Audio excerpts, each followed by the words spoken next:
Welcome again. If you just joined us, we're going to be talking about science in the English classroom and English in the science classroom too. So whether you're an English teacher or a science teacher, okay, we're going to be talking about these topics.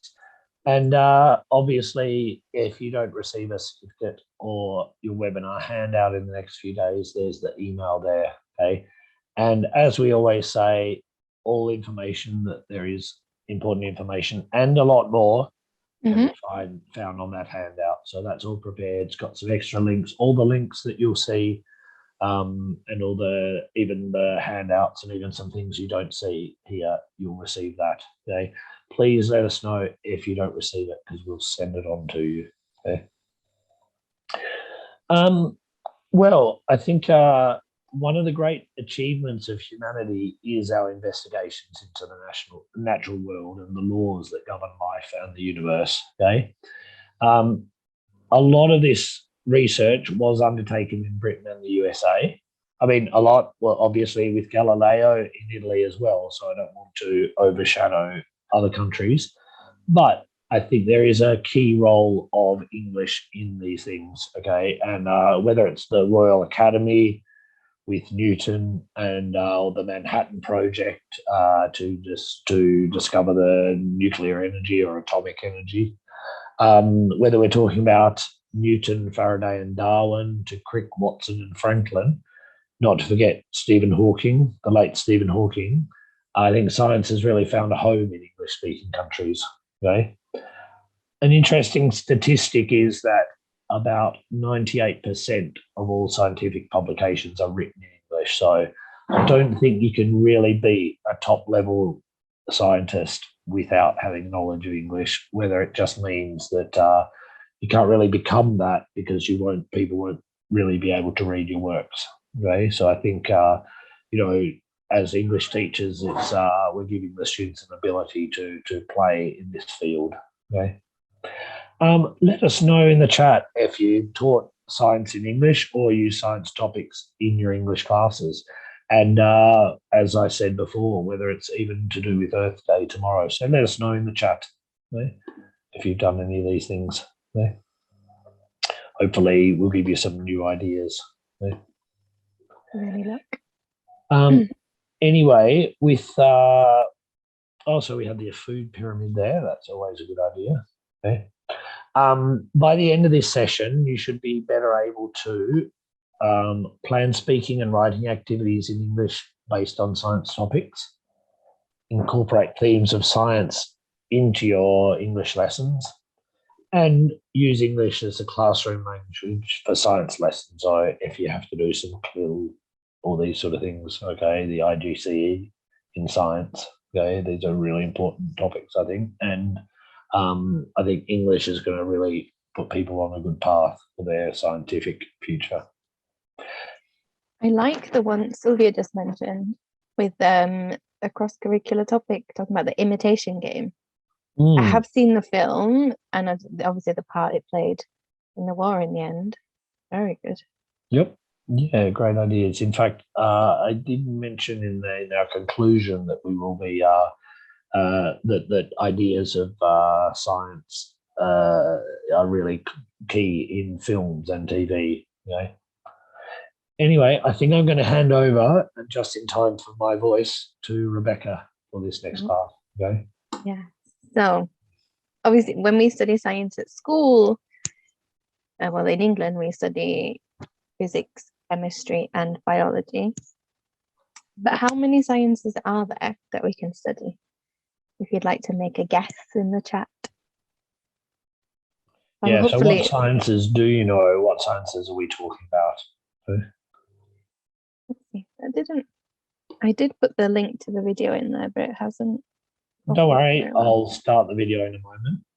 Okay. So while you're watching, if you want to write down different types of science, even the ones that you find in the video, okay? So food science. Yeah. Food science, good one. Yeah. Okay. That isn't in the video. Okay. So. And you could get your students to watch.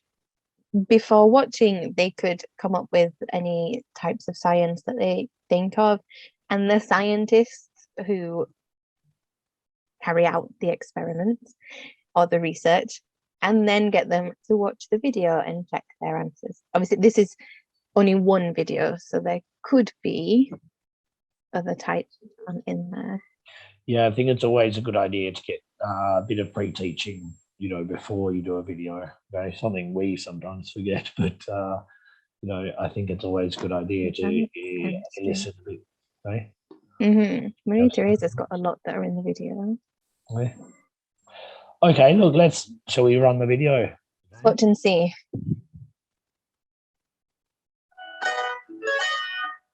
Different types of scientists. Archaeologist. I study about the remains of ancient people, their bones, and their belongings, to see what life was like a long time ago. Astronomer. I study about the universe that includes outer space, sun, moon, stars, and planets. Biologist. I study all forms of life that include humans, animals, plants, and bacteria, about how their body works and how the environment affects each organism. Botanist. I study about plant life that include identify new plant species and evaluate their parts and uses, and study the effects of pollution, such as acid rain, on plants, and work toward environmental protection. Chemist. I study about elements, atoms, molecules, and matters and its changes. Geologist. I study about rocks, minerals, and Earth's landforms include mountains, valleys, plateaus, glaciers, hills, plains, and deserts. Meteorologist. I study about the atmosphere and weather. Oceanographer. I study about the ocean that include marine life of plants and animals, ecosystems, ocean circulation, and the geology of the sea floor. Physicist. I study about motion, forces, and energy to explain the way things work. Zoologist. I study about animal life that include physical characteristics of animals and animal behaviors.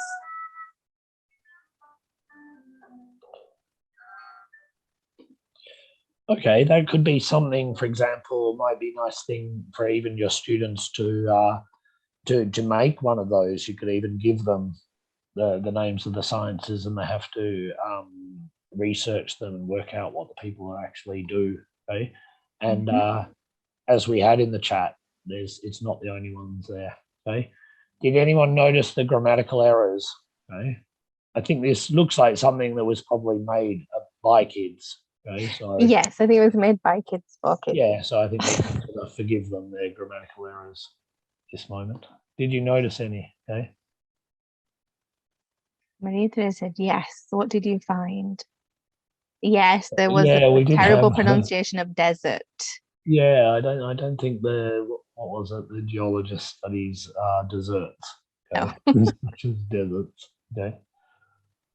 Or if he does, I would like to become a geologist to study deserts. Yeah, that would be food scientist, I imagine. Okay. Anyway, we'll move on. Keep responding in the chat if you want. Rebecca, I'll let you get on with this. Okay, yes, we're on it, Sylvia, yes.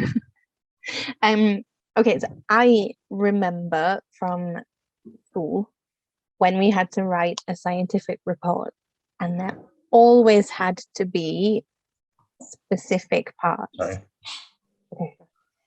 So they Okay. must have a title, the aim of the experiment,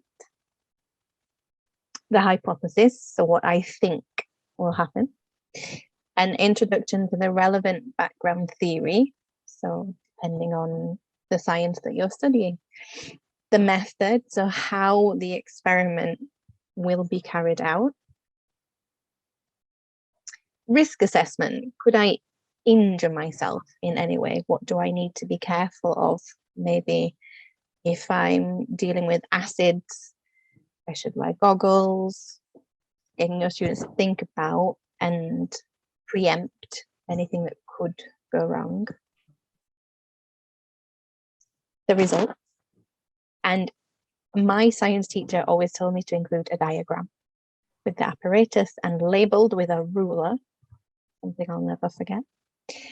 And then a discussion of the results and evaluation, what could have gone better, what might have changed if I'd altered a variable. And the conclusion, was it a good experiment? Did I learn anything? What would I do in a different experiment if I were to repeat it? Yeah, I think these sort of like giving students these sort of headings really can help them sort of focus their writing. I mean, I find that even when you practice writing for different things, even the B2, the Cambridge exams, obviously you're not writing a scientific report, but a report can be one of the There things is a report, they yeah. ask you to write, and it will certainly have a title. Often it has it usually has a conclusion, and the headings are there. I think they sort of guide the students a lot. So giving them a guide for each sort of part really can help them. Okay? And even if they're not doing a real scientific experiment, I think they could even learn to read them as well. And there are two grammatical structures which need to be used when writing reports. Has anybody got an idea in the chat? Yeah, what are the key things? I think Passive, Sylvia, well done. Passive, Gaetano. Passive, yes. Okay, yeah. I think the passive is essential for writing scientific reports. It's something that we don't want to keep referring to. We did this, we did that. Okay. Okay. Yeah, and using the passive will make you sound formal. Occasionally, the present simple. I think we're thinking a little bit more of a different simple tense. Okay. So, I think probably the past simple is probably the more common one. Okay. So yeah, you're generally going to talk about all your results and what you did in the example. Okay. But yeah, look, I'm not saying present simple won't be in there. Okay. So certainly in different parts, you're going to have different tenses. But yeah, if you talk about the method, okay, and the results, discussion, conclusions, probably going to be in the past. But yeah, to be honest, you are correct that if you talk about hypothesis or things like that, they may be coming in other tenses as well, maybe even future. Okay. But passive is something really important because we're going to be focusing more on the things than the people doing the things. Okay. And usually I find Italians don't generally have a lot of problem reading and understanding the passive, but they often have quite a bit of problems sort of making it and forming it, particularly in tenses where it's a little bit different, like present continuous or things like that, or even with modal verbs where it might be a little different in Italian. Okay. Mm-hmm. Anyway, moving on to the language of science. Okay, I think Rebecca's going to put this worksheet into the chat. Yeah. So see it here. If everyone could see it, give me 2 seconds. Obviously, the worksheet is in the handout as always. Just if you want to have a look and follow the video and the questions as they go along. Yeah, so if you click on that, you should be able to download the document, which, as I said, you don't need to save it because it'll be in the handout that you'll receive. Okay, but it's that document down here, and you'll see the vocabulary. I think this is a really good vocabulary thing to find out a lot of vocabulary in a short time. Okay. Another idea. They could also, students could do their own presentation on their favorite scientific subject. Okay. So let's have a look. They go pretty quick here. So don't worry if they go a bit too quick for you. Okay. I'll put on the subtitles too. Hi, today we're talking about science and technology. And after watching this video, you will know about 55 new words and phrases related to the topic. Also, subscribe to my Instagram where I post lots of useful stuff every day, like grammar cards, comparing similar words, or discovering additional meanings of familiar words. That's all on Instagram, and you can find the link in the description of this video. But now let's start with science and technology. There are different branches of science, for example, physics, biology, chemistry, and others, and it's important to know how the scientists who work in these areas are called. A physicist, a biologist, a chemist. But be careful with the word chemist because in the UK, it's another name for a pharmacist, a person whose job is to prepare and sell medicines. Scientists develop or formulate theories which they must either prove or discard. To do that, they carry out research, experiments, and tests. With these words, you can also use the verbs do, perform, and conduct. The most important discoveries are often called breakthroughs, and they seriously change the way people live. For example, the discovery of penicillin gave rise to antibiotics, and the invention of semiconductors led to the appearance of almost all modern electronics. Science and technology go hand in hand.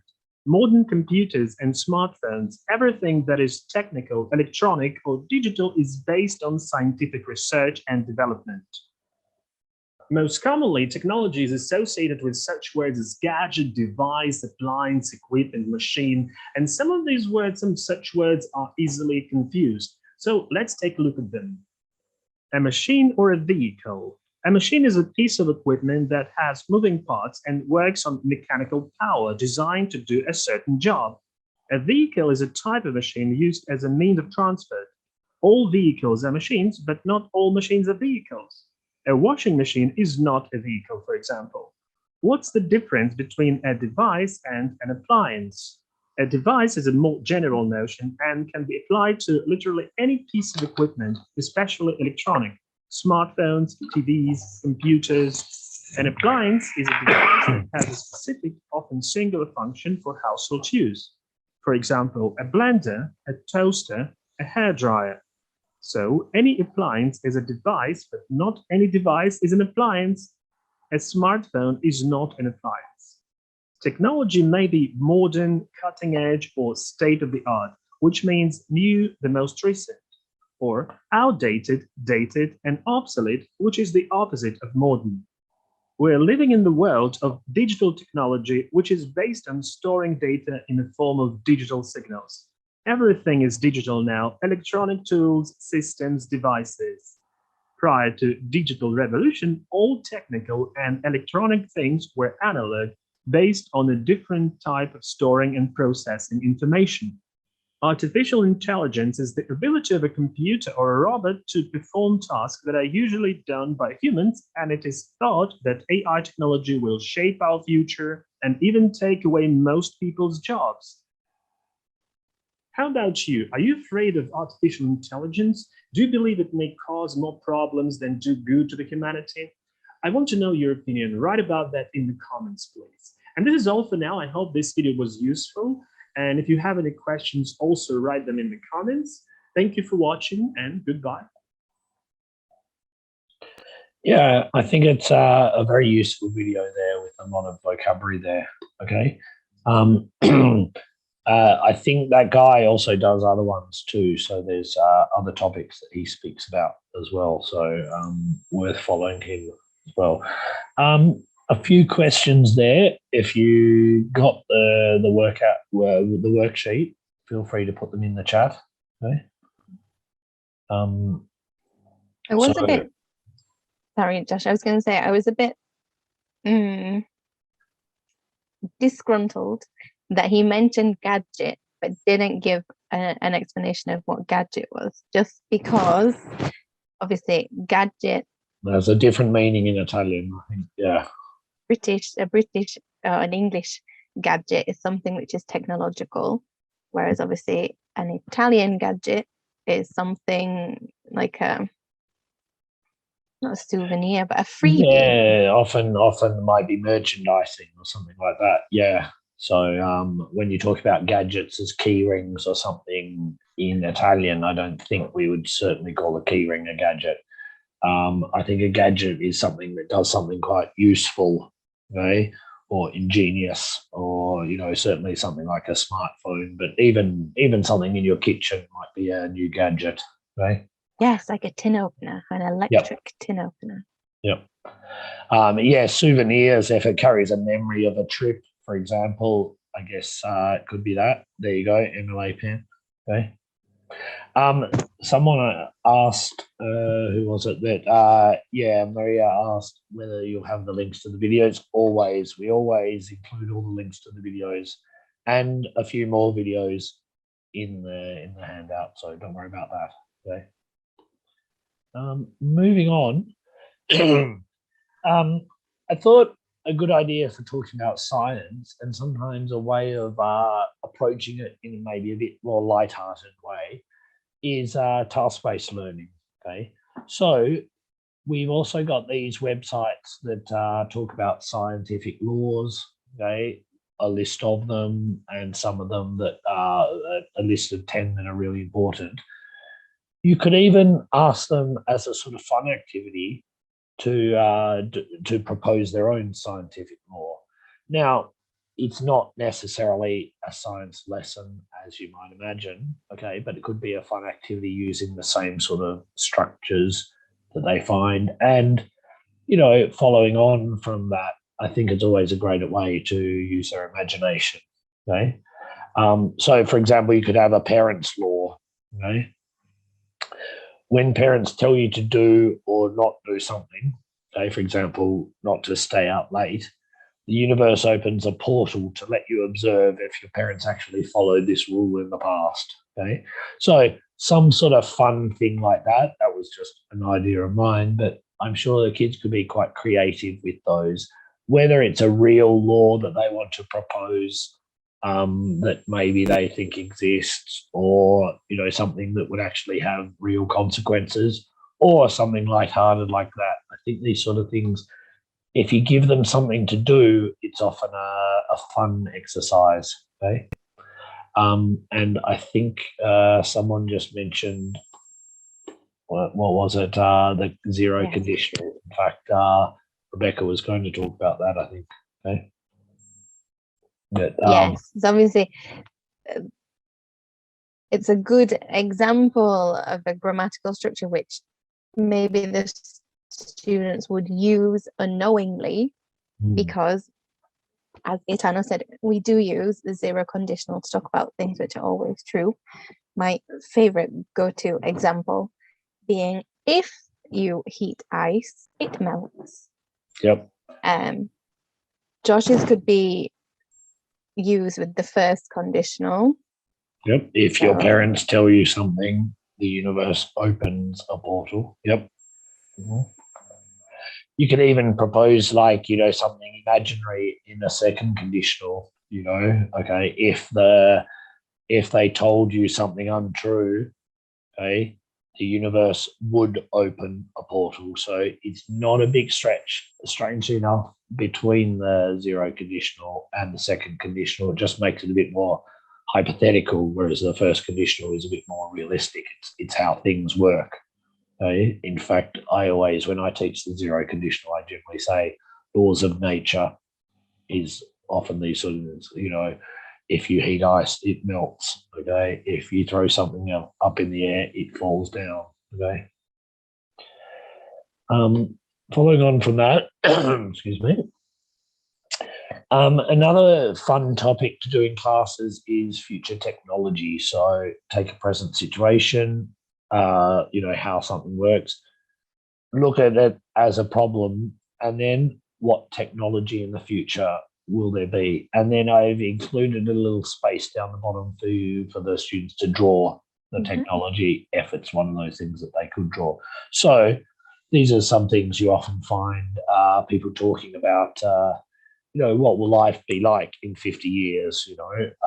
How will technology change? What problems could future technology solve? I'm sure there'll be some kids who are interested in science fiction, films, things like that in your class, so they'll be interested in it. And, in this activity, students think about a present situation, okay? The problem related to this situation. So, there's too much traffic on the world and on the streets or something like this, and how some new tech could solve this problem. Okay. Just like the previous one, you can do this in a serious manner or light-hearted manner. Okay. So, for example, if, a present situation is high school students have lots of exams. The problem, okay, there's too many things to remember. Okay. Future technology, a device allows you to move the information from your brain to a specific part of the cloud. And then when you need that information, you can download it directly into your brain, ready to use. Okay. Sounds something that I would certainly be signing up for. Yeah. Let us know in the chat if you've got any ideas that you could do it. I have to say, coming up with that example was quite difficult because I didn't want to do anything. I think sometimes in lessons and things we focus on the negatives, so I wanted something that was quite light-hearted, but again, it was quite difficult coming up with that one. Yeah, it can be quite difficult because a lot of the future technology we're thinking of sort of almost exists in some sort of form already. I was thinking about traffic problems, driverless cars, but I mean, that's not in 50 years. That's really now. Okay. They are driving around our cities. They're just not being sold yet. Okay. So, what you could even do is, maybe even you could look back at someone from 50 years ago looking at present technology could be a great way as well.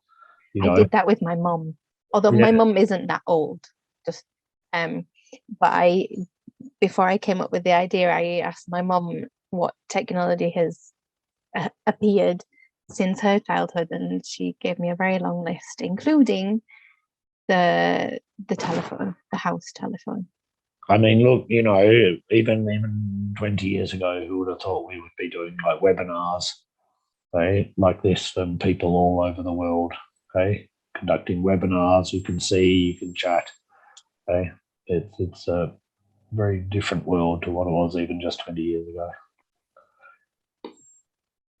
Anyway, winding up, actually, I think I might hand over to Rebecca here. I don't know if my voice is holding up. Okay. Okay, so technology can be an interesting way to introduce concepts of science into the classroom.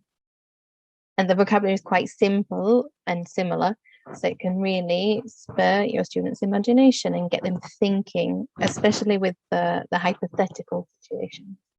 Yeah, I think all students really like technology, or young people do, old people do. Okay, and but I think you can link that to science. Okay, and a lot of vocabulary for science is similar between English and Italian. We have stolen some words. However, the pronunciation is often very different. For example, biology instead of biologia. Even though reading scientific articles can be relatively straightforward for Italians, sometimes the sentence structure makes it a bit more difficult. Yeah, so I think writing. Yeah, I think like one thing that is sort of counter-instinctual for at least a lot of English speakers is that quite formal English is often quite similar to Italian, whereas informal English, no. So while it might be easy to read a scientific article, to have a conversation about something might be a lot more difficult because they're using a lot more phrasal verbs, more abbreviated syntax and things like this. Okay. So I think, luckily for Italians, I guess the reading side of formal English is quite straightforward, I think. However, when it comes to writing, it can be a little bit more difficult. Okay. And we do, as we mentioned before, use specific grammatical structures for specific purposes. So making your students aware of this early on could help them in their future careers as scientists of tomorrow. Wouldn't that be nice? A sound knowledge of the passive, as we said before, is essential to scientific writing. Yeah, I think it's just one of those things that we use it a lot more. I mean, in Italian, you have the passive, obviously, as well, but you also have the impersonal forms, whereas in English, the impersonal is very rarely used except in ultra formal language. You know, one does this, or if you're the queen. Okay. If you were to meet the Queen, you would use it. Yeah. It's actually her birthday today. Sorry. Oh, is it? Happy birthday, Queen. And the Earth She's 96 Earth Day today. tomorrow. Okay. Mhm. And Earth Day tomorrow. So think about maybe putting some of these topics or other topics that we did in our previous webinar on the environment, okay, into tomorrow's lesson. Okay. So happy Earth Day for tomorrow, everyone. Please let us know if you've got ideas for suggestions. Remember, you can write them to us now. You can email us, and we'll always take on board ideas. I'm quite happy to talk about different subjects. For example, this is one about science. You know, so if you want to talk about a different subject that is done in English, then we're quite happy to do that as well. Right? You know, we try to incorporate a little bit of literature into most webinars now, and so you know, if we want to even put in some topics of science, I mean, we have done things about the environment before, which was sort of, I think we had a part which was very strongly about science in that already. Physics, a clue lesson with physics. Anyway, let us know with those. Okay? Physics and humanitarian. Write that down. Sure. Okay. Anyway, thank you for your attention and thank you for putting up with my voice here. Okay. You will receive a certificate of participation and a handout. So you've got the emails there if you need to contact us if you don't receive those. Remember that everything you've seen here that's useful and a lot more will be in there. Okay. We will have a webinar in 2 weeks on Thursday, the 5th of May. I hope to see you then. The topic will be on the website not long. Okay, so we haven't really decided or finalized yet, okay, but we'll let you know that soon. Okay. Thanks, everyone. And I hope you have a good Earth Day. Okay. Have a good day, Earth Day, and because obviously we won't see you, have a good Festa della Liberazione. Oh, yeah, 25th of April. Yeah. A good Monday off. Okay. Enjoy. Bye, everyone. Bye. Bye-bye.